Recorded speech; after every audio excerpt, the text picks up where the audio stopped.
감사합니다. 이 시간 함께 보실 말씀은 데살로니가후서 2장 1절부터 15절까지 말씀입니다.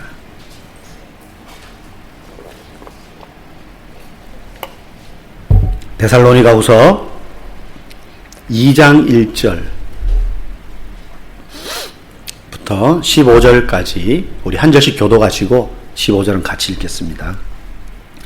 형제들아, 우리가 너희에게 구하는 것은 우리 주 예수 그리스도의 강림하심과 우리가 그 앞에 모임에 관하여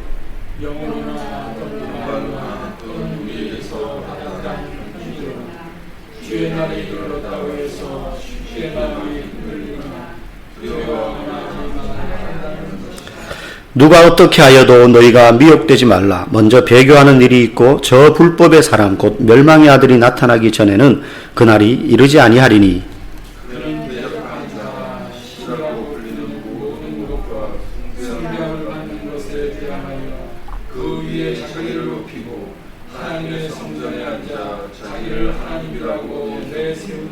내가 너희와 함께 있을 때에 이 일을 너희에게 말한 것을 기억하지 못하느냐.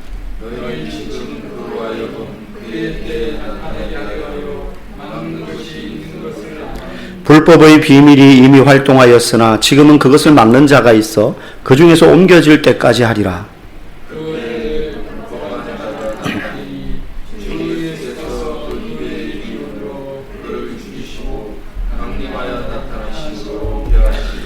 악한 자의 나타남은 사탄의 활동을 따라 모든 표적과 능력과 거짓 기적과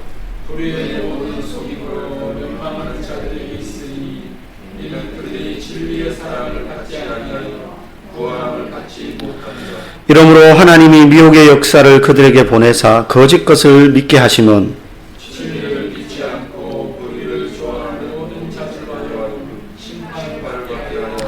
주께서 사랑하시는 형제들아, 우리가 항상 너희에 관하여 마땅히 하나님께 감사할 것은 하나님이 처음부터 너희를 택하사 성령의 거룩하게 하심과 진리를 믿음으로 구원을 받게 하심이니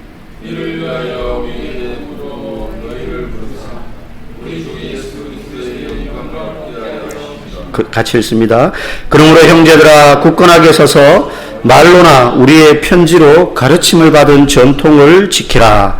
아멘. 진리를 실천하라 라는 제목으로 은혜 나누기를 원합니다.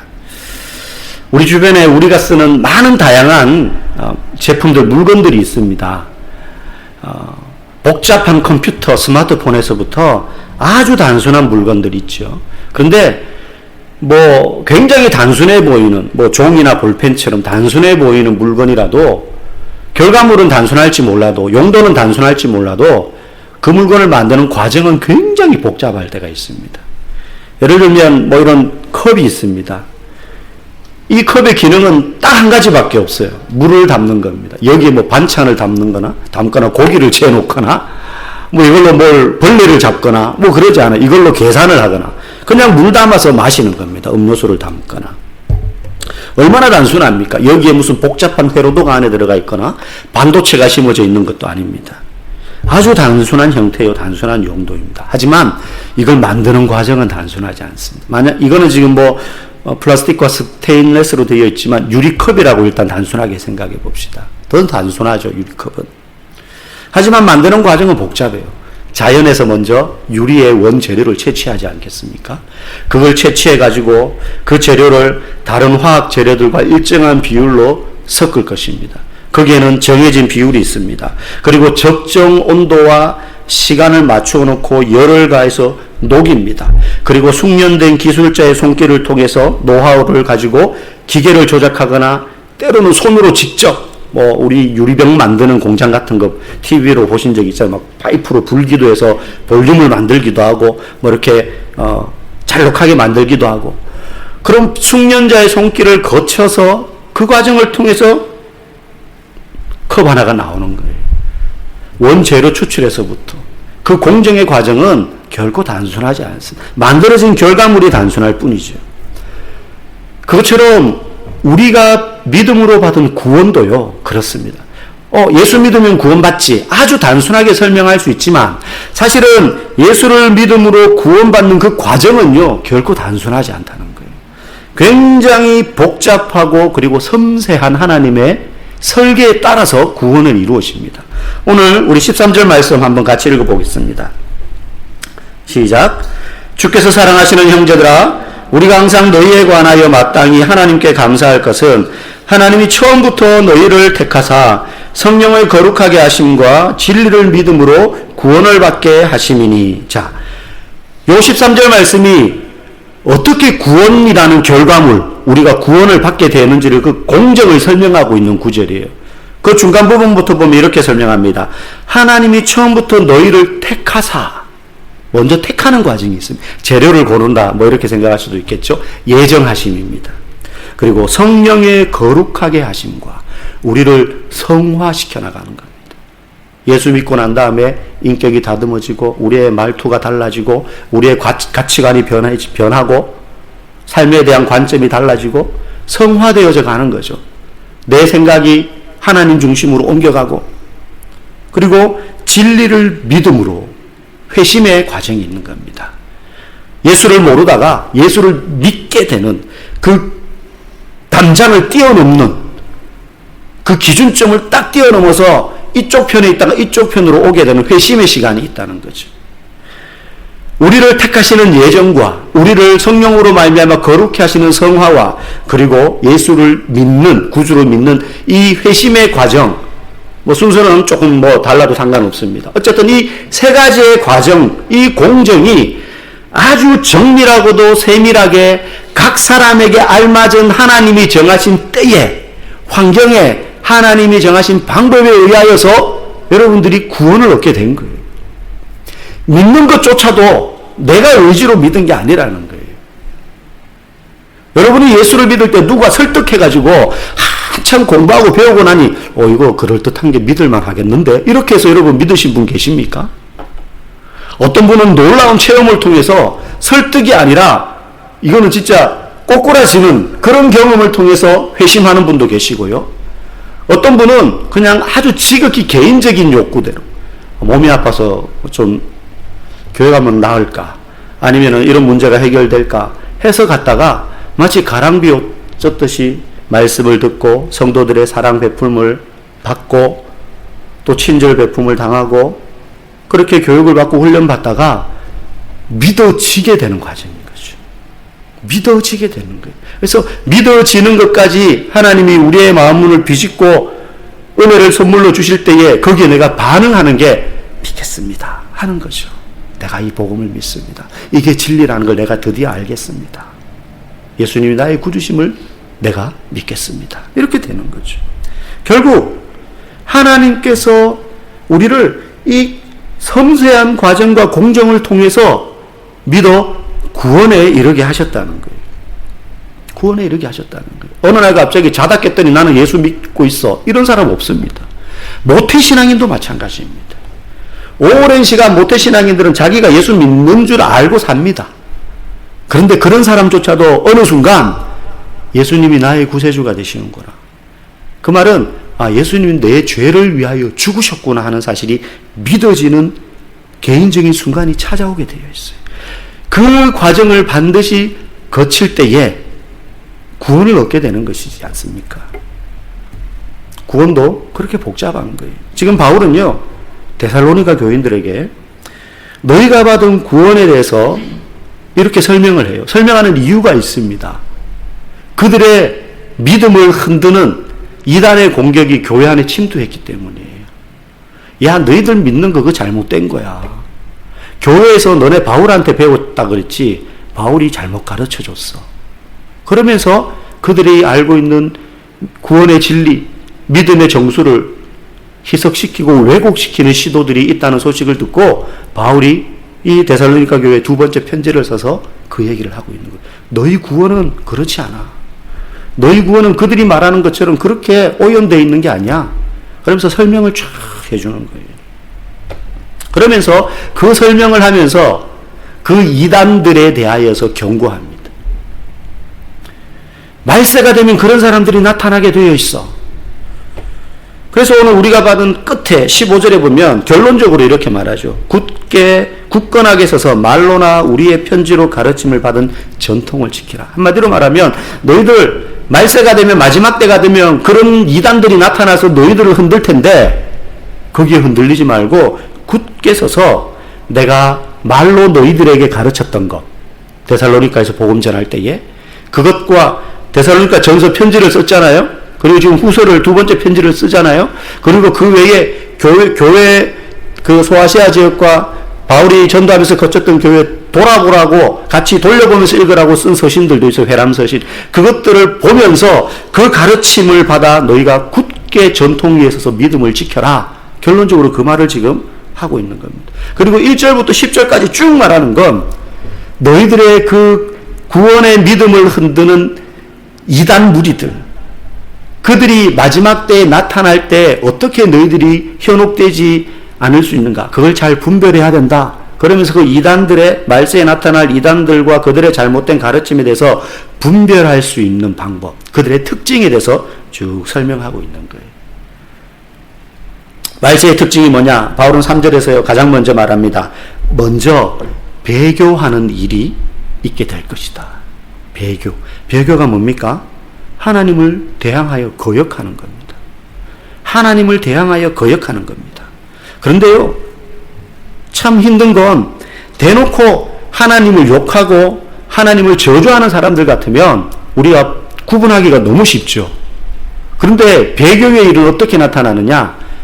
우리 편인 것처럼 있다가 조금씩 모습을 달리하게 된다는 거예요. 믿는 자들 틈새에 섞여 있는 일들이 있다는 거예요. 예수님이, 그래서 이 일이요, 믿는 자들 안에서 먼저 일어난다는 겁니다. 믿는 자들 안에서 먼저 일어나요. 그리고 세상 사람들에게 퍼져나간다는 겁니다. 우리가 오늘날에도 잘 아는 이단들, 뭐 신천지, 여호와의 증인, 뭐 다른 뭐 이름도 저도 들으면은 그런 이단도 있어? 뭐 이런 것도 있고요. 이름 브랜드는 없는데 브랜드만 달면 이단이 되는, 이단의 요소를 다 갖추고 있는데 브랜드는 없는, 뭐라고 명칭할 수, 그런 사람들도 많아요. 그런 사람 많아요. 그런 사람들이 대부분요, 믿는 자들 가운데 있었던 사람들이에요. 이만희도 그렇고요. 뭐 통일교 교주였던 문선명도 그렇고요. 다 믿는 자들 안에 있었던 사람들이었어요. 그리고 이 일은요, 예수님이 재림하실 때가 가까워질수록 더 거세지고 더 강력해질 거라는 거예요. 말세의 특징. 새로 예수를 믿는 자들이 더해짐과 동시에 믿는 자들 중에서 믿음을 저버리는, 여기서 믿음을 저버린다는 건 아까 말한 것처럼 나 이제 더 이상 하나님 안 믿어, 이게 아니라 믿는 척 하면서 배교하는 거예요. 그럼 믿는 척 하면서 그 모습을 바꿔간다는 게 뭐냐? 자기들이 숭배의 대상이 되려고 하는 거죠. 자기들이 하나님의 자리에 오르려고 하는 겁니다. 그러니까 그 이단의 교주들이 다 뭐라 그럽니까? 자기가 재림 예수라 그러고, 자기가 하나님이라 그러고, 자기가 하나님 어머니라 그러고, 여자 교주들은 자기가 하나님 어머니라 그러고, 어떤 교주들은. 우리 하나님의 교회라고 이렇게 보면은 길 가다가 보면 저 팔탄 쪽에도 가다가 보면 왼쪽에 잘 지은 건물 있잖아요. 지하도 들어가기 전에. 하나님의 교회. 옛날에 거기가 안상홍 증인회라는 곳이에요.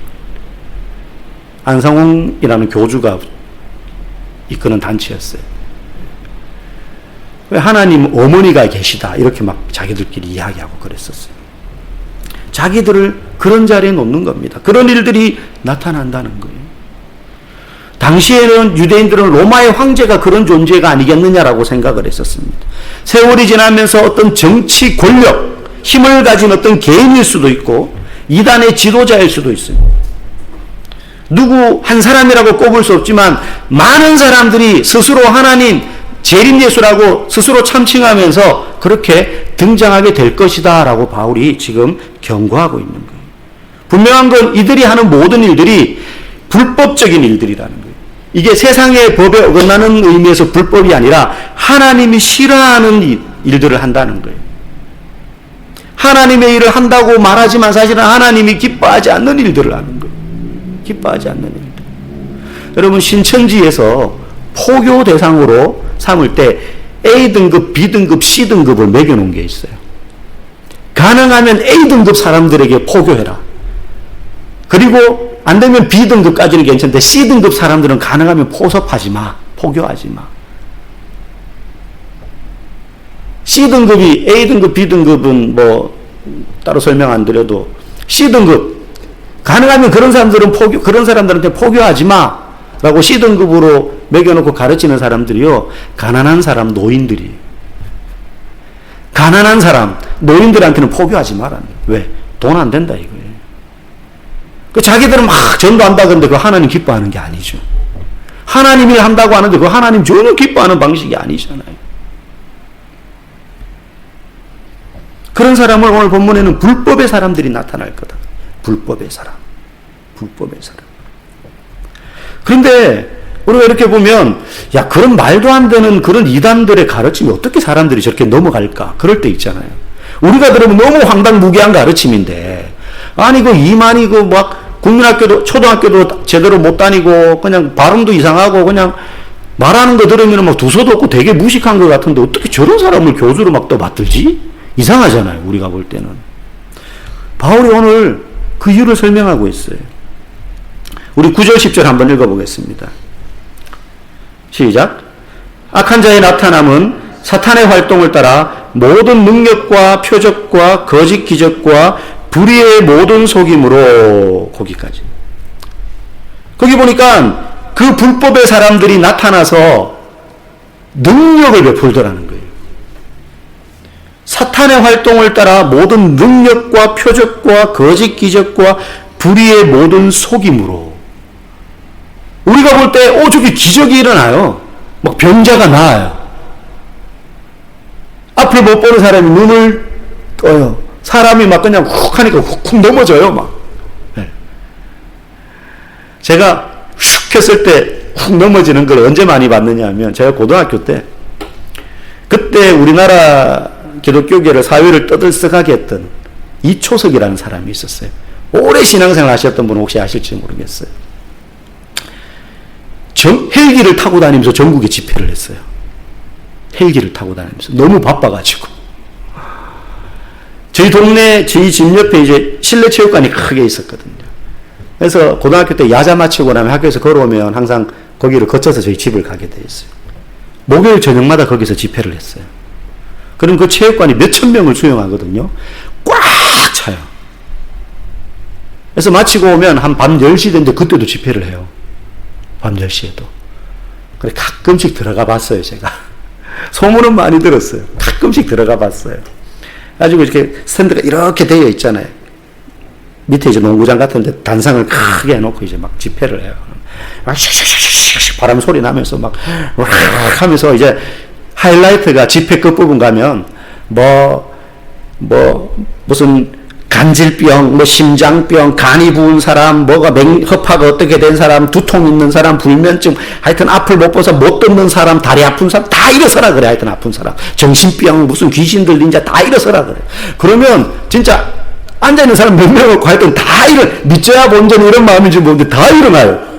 그러면 이 양반이 어떻게 하느냐 하면, 여기가 무대고 이렇게 다 일어나 있잖아요. 저 위에 스탠드까지. 그러면 여기서부터 마이크를 잡고, 이렇게 축사 나름대로 하는 거죠. 나사렛 예수 그리스도의 이름으로 명하노니, 간질병 귀신아, 안 못 보게 하는 귀신아, 걷지 못하게 하는 귀신아, 무슨 귀신아, 무슨 귀신아, 예수 이름으로 명하니 물러가 치어 탁 하면서 쫙 하잖아요. 그러면 손이 가는 대로 저기서 또 우두두두두두두두 사람들이 터석터석 주지 않는 거예요. 장풍 쏘는 것 같아요. 장풍. 그 사람이 그렇게 하면서 전국을 다녔어요. 헬기를 타고 다니면서. 제가 수십 번 참석했거든요. 구경하려고. 믿음이 없어서 그런지 저는 한 번도 안 오는 느낌도 안 나고 한 번도 안 넘어지더라고요. 저는 알죠. 그게 사기라는 거. 사기라는 거 저는 알죠. 그 얘기 하려면 이제 너무 길어지니까요. 그 안에 95%의 거짓과 5%의 진짜가 섞여 있어요. 그 안에. 짜고 치는 고스톱도 많고, 그 안에 사람을 심어놓고 돈 주고, 자기 팀, 자기 사람도 많고. 네. 하여튼 뭐 그런 일들이 있었어요. 거짓 능력. 오늘 본문에도 이야기하잖아요. 모든 능력과 표적이 나타나는데 거짓 기적과 불의의 모든 속임으로 나타난다. 근데 그걸 모르니까 사람들이 저기에 능력이 나타난다. 저기에 기적이 나타난다. 기도했더니 이빨이 금리빨로 변했어. 막 그러면서 사람들이 거기에 몰려가는 거죠. 여러분, 기적이 나타난다 그래가지고 그게 다 거기에 진리가 있는 게 아닙니다. 잘 분별해야 되죠. 뭘로? 말씀으로. 현상을 말씀으로 잘 분별해야 됩니다. 근데 그 현상에만 현혹되어 그리스도를 떠나 배교하는 사람들이 나타난다는 거죠. 그들에 대한 하나님의 심판이 있을 것이라고 오늘 본문 12절은 이야기하고 있습니다. 그러면 우리는 이 혼돈의 시대에 점점 그런 일들이 많이 나타날 텐데, 이번만 해도 뭐 코로나 사태를 기점으로 해가 이제는 신천지가요, 바깥에 대놓고 합니다. 포교를. 코로나를 거치면서 교회는 움츠러 들어가지고요, 전도하기 힘들어요. 우리 동네도 뭐 이렇게 파라솔 해가지고 뭐 호떡 굽고 전 구워가지고 전도하던 교회가 저기 있었는데 1차와 2차 사이에 주민들이 신고해가지고요. 왜 애들 부모한테 말도 안 하고 그런데 꼬셔가지고 먹을 거 주냐고. 카페에 막 그럴리고 막 다시 그러지 말라고 막 경찰에 신고할 거라고.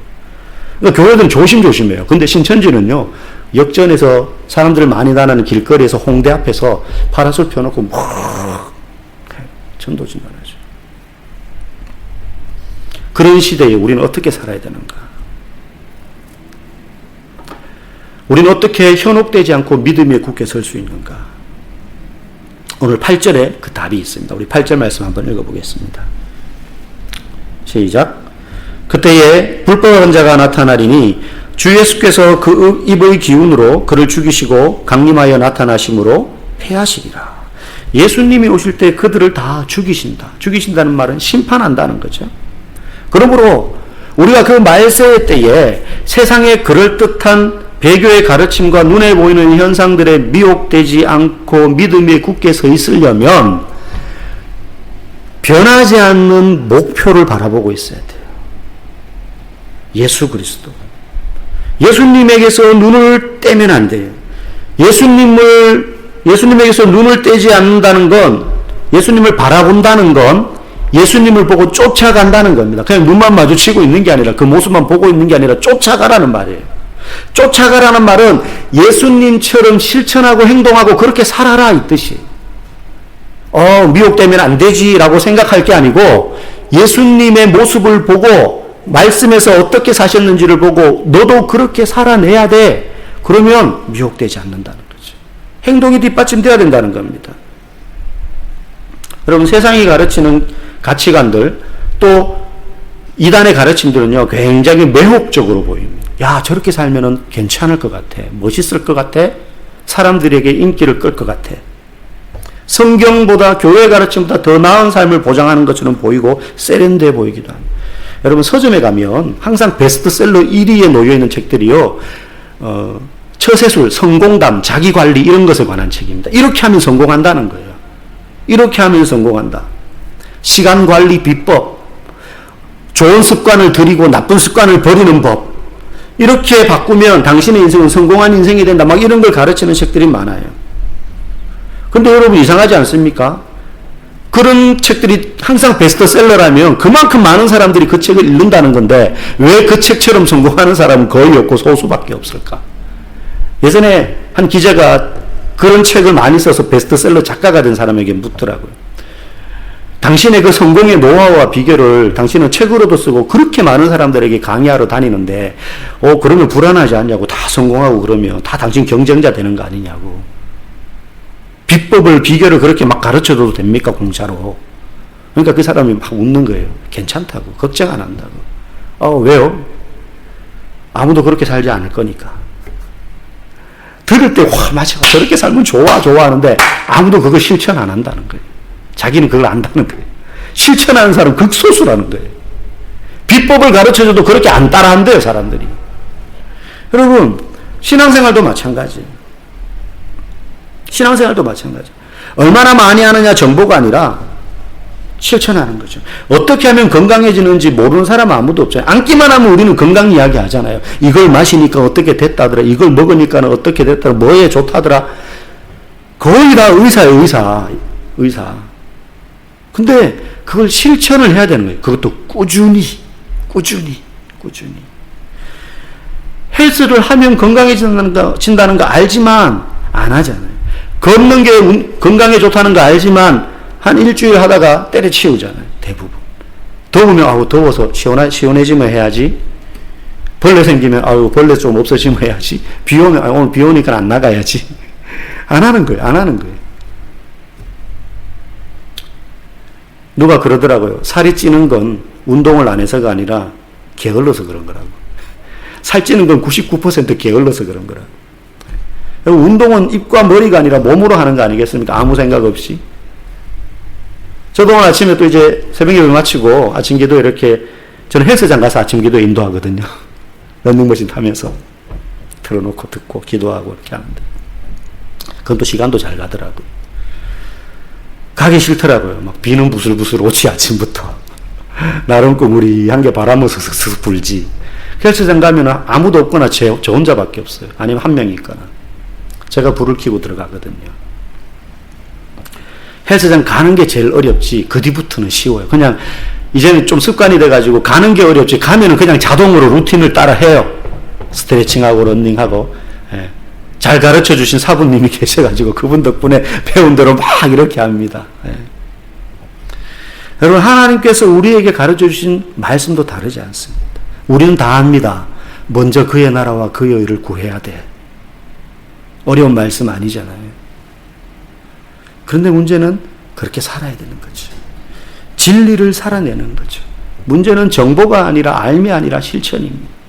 성경을 읽고 기도의 골방으로 들어가고 예배의 자리로 나오는 것이 진리 위에 굳게 서서 어떤 시험과 세상의 유혹에도 넘어지지 않는 비결임을 우리는 압니다. 그러면 기도의 골방으로 들어가시면 됩니다. 성경을 읽으시면 됩니다. 우리는 하나님이 나에게 원하시는 삶이 무엇인지 몰라서 못 사는 게 아닙니다. 하나님이 나를 향하신 뜻을 알고 싶어요. 아니에요. 우리는 이미 다 알아요. 수없이 말씀을 통해서 들었어요. 일터에서 너가 어떻게 행동해야 되는지, 가정에서 믿는 자로서 어떻게 말해야 되는지 우리는 너무 잘 알고 있어요. 그 말씀대로 살아내야 되는 것입니다. 내가 받은 이 놀라운 생명의 복음을 전하는 것입니다. 먼저 주의 나라와 그의 의를 구한다는 것은 나의 실천을 통해서 하나님의 뜻이 이루어지는 것입니다. 우리의 가정이 나의 사업장과 일터가 하나님 나라로 변해가는 것도 그 실천에서부터 시작됩니다. 나는 오늘 누구에게 복음을 전할 것인가? 어떻게 전할 것인가? 그 대상을 머리에 떠올리고 그 사람의 이름을 부르며 기도하기 시작하면 하나님이 그와의 만남을 주선해 주시고 때로는 그 사람의 입에서 질문이 나오기도 합니다. 무슨 얘기를 할 것인지 생각하고 고민하며 성령께 도움을 구한다면 그 사람의 실천을 통해서 하나님은 하나님의 일을 그를 통해 이루어 가시게 되는 것입니다.